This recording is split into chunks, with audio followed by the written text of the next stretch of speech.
Kenapa ada orang tim dia besar tapi tak jalan? Masuk ramai tapi semua bergantung pada dia.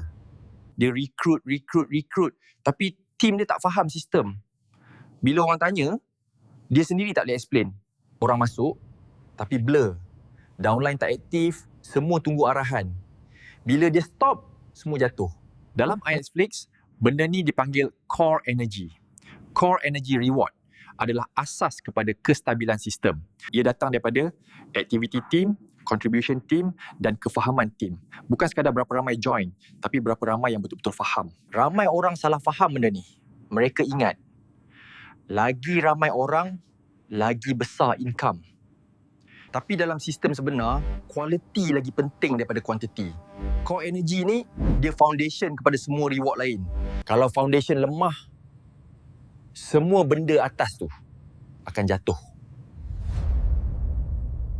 Sebab tu, kita tak bina tim besar je. Kita bina tim yang faham.